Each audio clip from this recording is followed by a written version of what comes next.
that's coming past. The innocent can never last.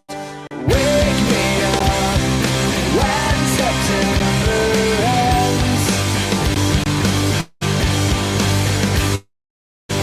Like my father's come to pass. 20 years has gone so fast. Wake me up when September ends. Wake me up when September ends.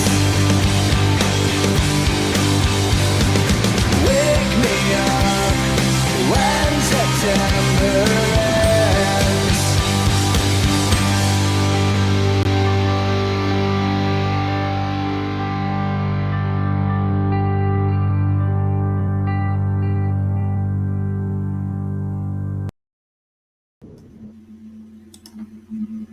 And 1 minute. All right. How's it going, my beautiful starflies? All right. So today is finally here. It is now False Flag Day. There's no way of saying congratulations or that we, there's nothing to celebrate. I look at that calendar and I just stare at that Patriot Day bullshit that's written on my calendar. And of course I have it rewritten as False Flag Day. But as much as we've been building up to this episode, I told you it was not going to be like a best of, or it's only going to get better. I knew that by the time we got to 9/11 within itself on the actual day, I knew that things were not going to be as hunky-dory, and honestly, I woke up kind of depressed. The amount of research that I've done, not just for the show, not just for the month, not just for the series, but for myself. There was so much I wanted to know on my own. And after recovering so much info that has been, lost to the ether, or simply hidden to the point where people thought no one will ever look for it. And it reminds me of the actual 9/11 Commission. The actual report that was written, the 10,000-page report.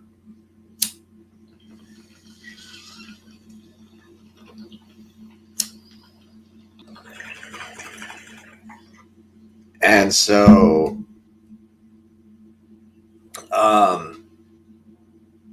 when the 10,000-page report had come out, a lot of people had gave it an acronym that basically said nobody's going to read this, and it was some sort of clever acronym. And so it really showed you that the whole point was to bury you with so much unnecessary info that you would get bored and start skipping pages, and then you'll lose out on either minor details or possibly some sort of major details.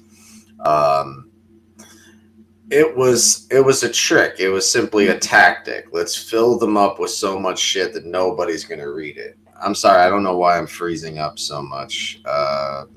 Really don't understand why that's happening.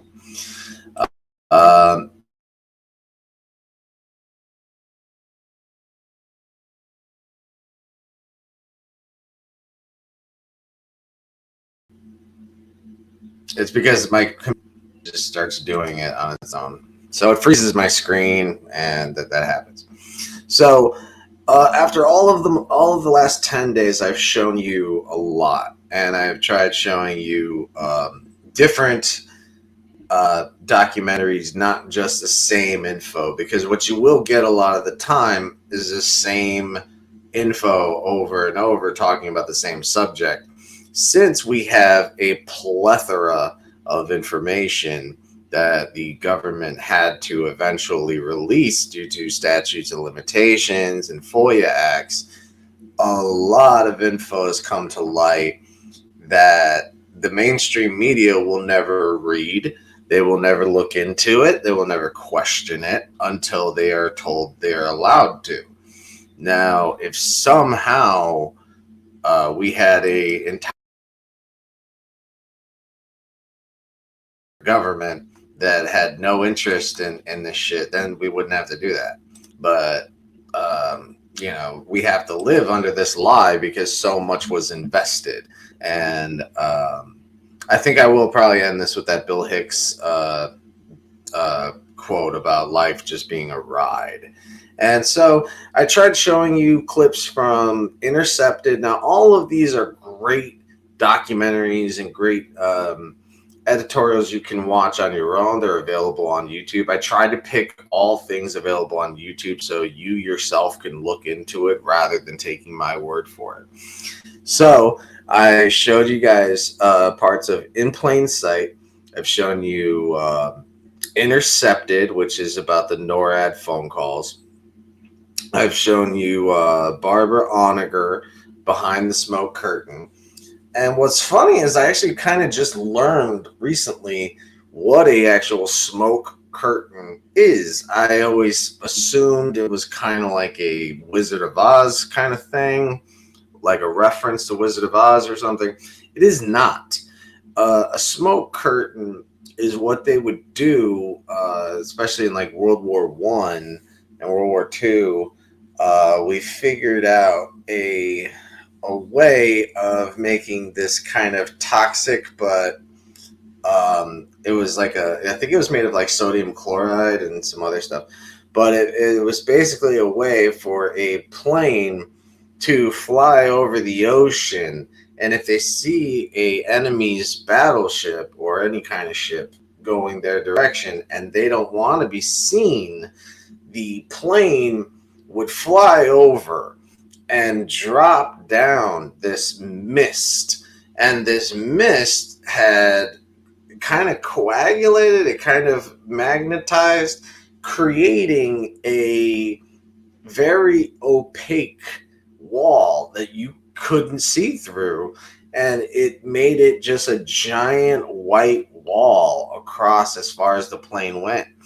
So if you were on that ship, you are now blind and you cannot see further on. And a lot of the ships didn't want to fly into that stuff. It was poisonous for the environment. It was poisonous for the very water we use. But we got to hide ourselves. Whatever. Honestly, if you ever believe that the ends justify the means, you're an idiot. The ends never justify the means. No matter how much bloodshed we have to spill to get anything, it's never worth the amount of people that it took. That goes for the good and the bad. I don't care. So I showed you Intercepted. I've shown you Behind the Smoke Curtain. I've shown you In Plain Sight. In Plain Sight is one of the first ones I would recommend to a beginner on the 9/11 truth search, because it's more of a aesthetically pleasing type of approach, where you're using tape. You're using all the tapes from CNN, BBC, all the ones, kind of like how BBC didn't notice that World Trade Center 7 was literally on the right of her shoulder, and she didn't even know the building was still standing. Now, a lot of truthers get it wrong, and they think that shows you that this was a super planned attack and that they knew far in advance. All it shows us is that it was already well known on the day of that these things were happening. So you got to make sure you have to do that. Oh, hey, Scott. Sorry, I didn't see you, brother. Absolutely, it's all mostly filler. Oh, I thought you were saying what I'm saying is all filler. I'm like, no, it's not. But yeah, what Scott's trying to say is that yeah, it is all filler. A lot of times they're trying to pump you up with the unnecessary information, and so in plain sight is great because you're doing a aesthetically pleasing search on the actual planes. So you get to see the underbelly, and like I said before, the underbelly of any plane. They're made of aluminum. They have to be thinner so that way they can deal with the air. So these are not these are not bomb-proof fucking planes here. If you look at one simple bird, it does a tremendous amount of damage to a plane, and just by touching it.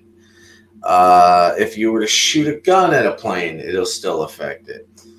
Um, and again, it makes no sense how Rebecca Roth really pointed this out.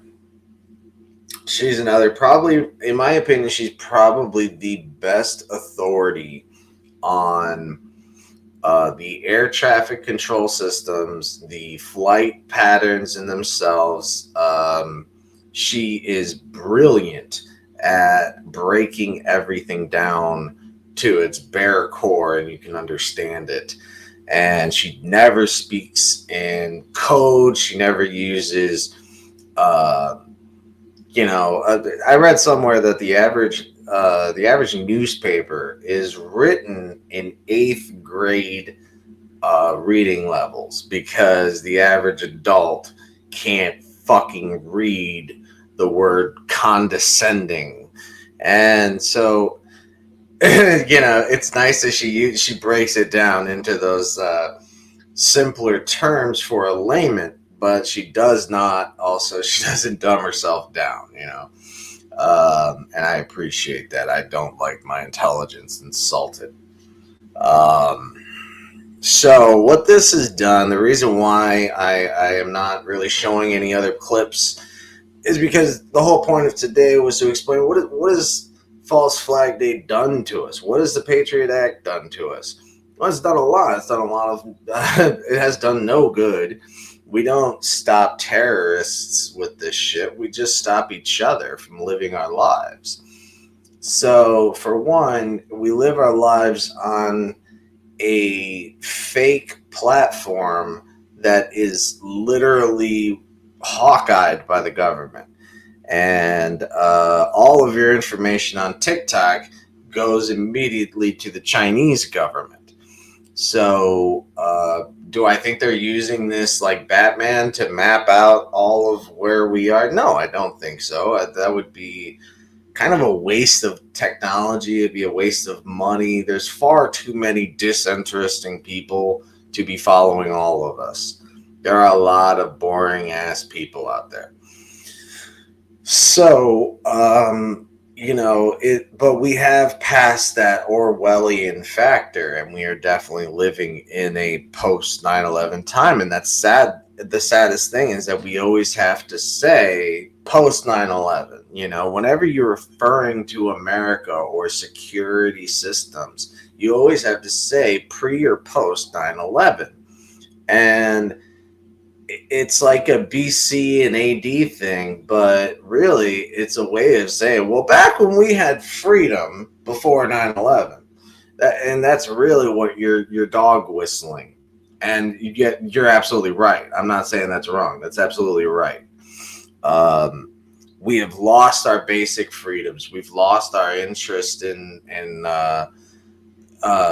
community, and we've lost our acceptance, and we've lost our faith in our institutions, and that was bound to happen when when I was a kid, and I was always told that the military-industrial complex is what killed Kennedy. I didn't really understand it. And then when I'd watched Eisenhower's warning before he had left office, and he had left us with this warning, this fucking brilliant warning, basically he's telling us if we let the military-industrial complex do whatever the hell they want, then they will. And, when Dwight Eisenhower was one of the last good guys that we actually had in that Oval Office. So just be careful of what you're watching. make sure it has some sort of backup. I refuse to watch. This is also why I got into the whole Alex Jones thing and how he used to be respected a long time ago. 22 years ago, he was respected when he was, uh, when he was surprising senators with the knowledge of Bohemian Grove and telling them, "Hey, I'm Alex Jones. I'm the guy that told everybody about it." These were the moments that were great.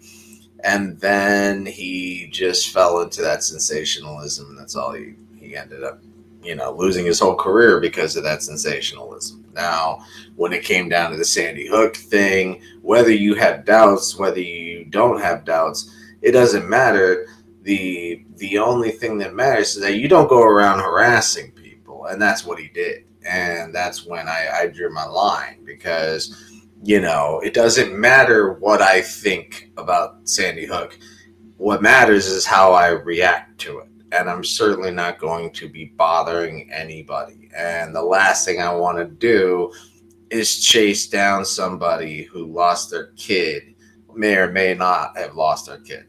So there's much more tactful ways of doing it, and he just embarrassed himself. So what I'm saying is that when you're watching these types of documentaries, you want to make sure that they have some sort of reputable backup.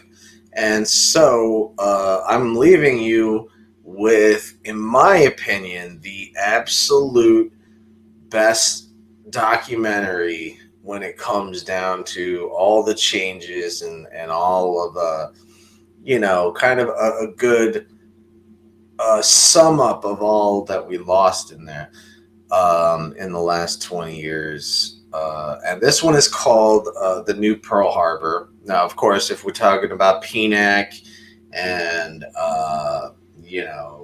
the New American Century, when you look at the article of the RAD article, Rebuilding America's Defenses, that point out that the transition of the American governance will be very slow, absent that of some sort of catastrophic event that would unite the American people, like a new Pearl Harbor.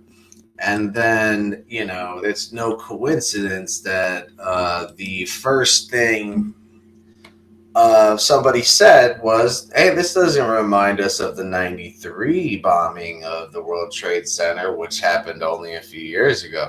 No, let's compare this to fucking Pearl Harbor, which happened in the goddamn 40s." It was a blatant, obvious script. And another way you can tell that all the media is the same is on the first of any month, especially if it's the beginning of winter or if it's the beginning of summer or spring, it does not matter. If you watch any fucking news show on the first of the month or holiday or something like that, watch more than one show and you will notice they all say the same shit because they're all told to say the same shit. They use the word event instead of massacre, because killing 3,000 people is a massacre. That's a tragedy. No. Let's call it an event. No, motherfucker. Leonard Skinner playing at the fucking Aragon is an event, okay? The Taste of Chicago is an event, all right? This was a goddamn massacre. So, again, it's the special little dog whistling language that they use, and it's horseshit. It is absolute horseshit. And no, I do not think, because I've had this before, I've gotten this question before, and I just want to make sure I'm very clear on this. MSNBC has just as much corporate backing as Fox News, okay? They're just on two opposite sides. They still get the same money, probably from the same fucking people. As long as these companies like Blackwater, Booz Allen Hamilton, as long as these little places exist on the underneath our noses, we're not allowed that freedom. if you guys, you MAGA freaks, really want to do something about, if you're going to do something stupid, how about instead of blowing up a gay nightclub, how about you guys like go over to Booz Allen Hamilton and go harass those people? Because I can show you a few different names that all come from. I write a lot of notes in this book. Scott knows that. He sees me writing all the time. So, what I want to mention is this place, Booz Allen Hamilton. Now, I've watched it on YouTube. I've checked out some of their recruitment videos, and they really want you to believe they're just a regular place for business professionals. But when you have people like Rabbi Dob Zakheim, Robert Mueller, John Brennan, Robert Mueller was replaced by James Comey. All these motherfuckers went to Booz Allen Hamilton.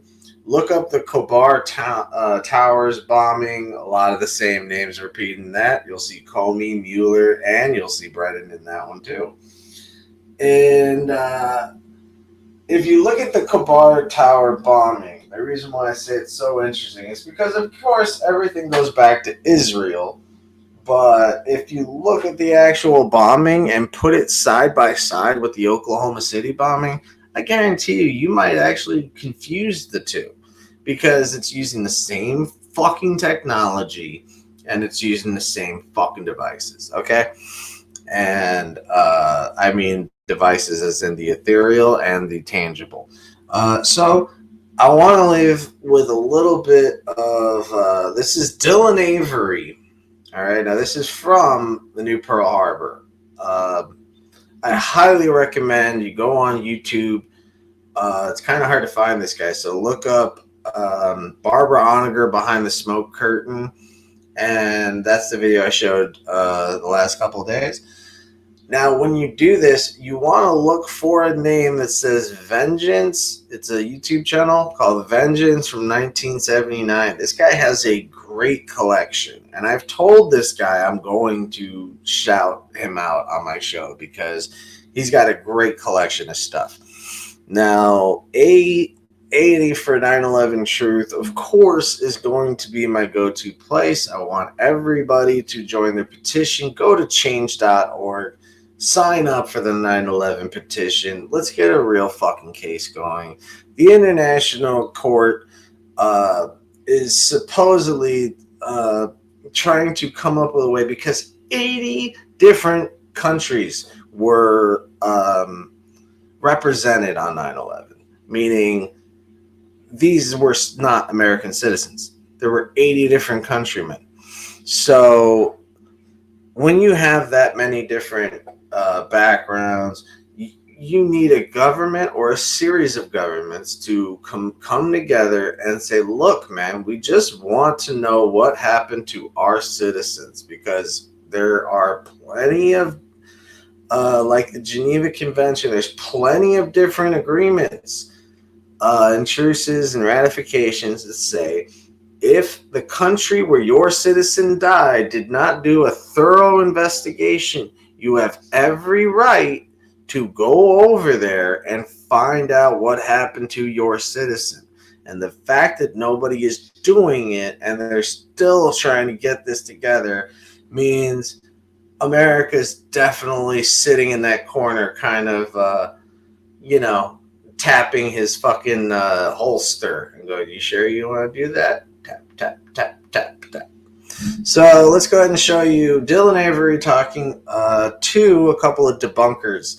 And I love how they don't even answer his question. What he asks is, what about the explosions heard by Willie Rodriguez, fucking America's fucking national hero? The guy should have gotten at least 4 Nobel Peace Prizes or something. But then again, Nobel created dynamite, so fuck Nobel. So yeah, I want you to hear the amount of confidence, overconfidence, hubris, and ridiculousness into this interview. All right, so I'm gonna get out of the way and let him go ahead and speak for himself. in the basement of the North Tower prior to the plane hitting, and this has been verified by at least 20 different eyewitnesses. Jim Meigs of Papa Mechanics. When the plane struck the buildings, they penetrated the internal core. Jet fuel. Now, did you not?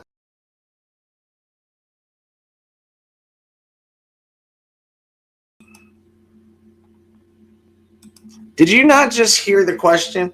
He said prior to.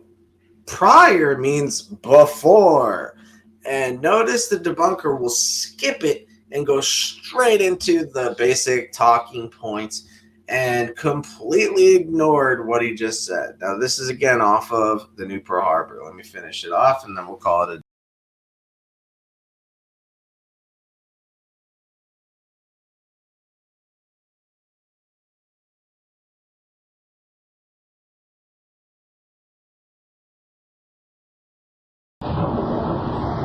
Sound like something crashed. When faced with this precise question, the editors of Popular Mechanics chose not to answer it and fell back on the generic explanation of the jet fuel in the elevator shafts. Ask what your guys' explanation is for Willie Rodriguez's testimony that he heard, experienced, and his coworkers were actually burned by an explosion in the basement of the North Tower prior to the plane hitting, and this has been verified by at least 20 different eyewitnesses. Jim Meigs of Papa Mechanics. When the plane struck the buildings, they penetrated the internal core. Jet fuel poured down. He said prior. Explosions. Not to mention the horrific impact of these fully loaded planes hitting the structure and causing enormous swaying. It's interesting to note too that you still didn't address the fact that it was before Empire State Building crash back in 1945. But the explanation of the jet fuel in the elevator shafts has several problems of its own. First of all, there were no regular elevators connecting the basement to the top levels of the towers. Each tower consisted of 3 separate buildings, built on top of one another, each with their own elevator system. There were only 2 elevators connecting the lobby to the 44th and 78th floor. But the plane struck on the 95th floor, which means the fuel could not have poured down these elevator shafts. There were only 2 banks of elevators that went all the way from the basement to the top of the towers, and they were mostly used by maintenance people. In one of these elevators was Arturo Griffith. Well, I was on my way from B2 to 49th floor. Not only didn't Griffith get cremated by this supposed ball of fire, but he also remembers 3 separate explosions. And there was a loud explosion and the elevator dropped. When the elevator finally stopped, they had an explosion that bring the doors inside the elevator. And then they had another explosion on the panel that threw me, against the wall. Most importantly, the theory of the jet fuel in the elevator shafts fails to take into consideration the volumes involved. Each tower had an approximate volume of 2,160,000 cubic yards. The planes that hit the towers carried an estimated 10,000 gallons of fuel each at the time of impact. 10,000 gallons is the equivalent of 50 cubic yards. This in-scale graphic shows what 50 cubic yards look like next to the volume of the tower. Assuming that about half of the fuel was consumed in the initial explosion, we would be left with some 25 cubic yards of fuel available. But most of this fuel is needed to ignite the fires at different floors, as explained by Mr. Meigs himself. Jets crashed into buildings. They crashed at an angle, which meant that their wings, which is where they store most of their fuel, cut through multiple floors. So they splashed fuel and debris across multiple floors of the building, igniting fires.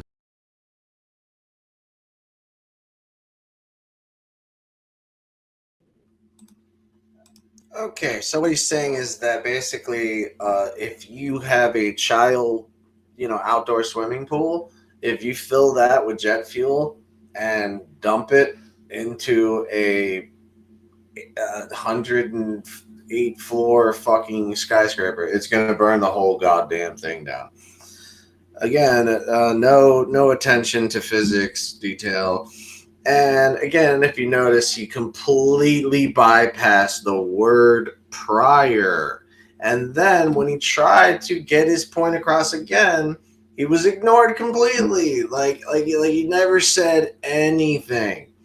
And so if you really had anything for him, you would have been glad to take that question because he could have shoved it right up his ass. But the problem is, when you don't have a goddamn leg to stand on and you don't have a fucking argument, what you're going to want to do is ignore it and try to keep going with your talking points. And so he starts going on the Empire State Building rather than answering the very fucking question he asked. And that just shows you poor direction, because if I was the interviewer, I would have stopped and said, "Excuse me, sir, you have not answered his question." All right, so that is called the new Pearl Harbor. It's the final one I can give you. Again, I highly suggest you check into these things. Go check out Rebecca Roth on Spotify. Go check out Behind the Smoke Curtain by Barbara Honegger, Honegger. Go check out Willie Rodriguez and his symposiums. His symposiums are amazing. He has them in Spanish and English. The C-SPAN one has Ed Asner with him, giving him a great fucking intro. These are all really great ways to start and learn a lot. And so, we're going to do this every year. So that wraps up this year for False Flag Day. I hope you enjoyed it. I don't like that sound. I guess TikTok changed their alert sound. So, all right. That's the end of it. Happy False Flag Day, people. Love you guys. Stay safe. Stay yourself. Stay informed. And I'll see you on the other side. Most of all, stay cheesy, my friend.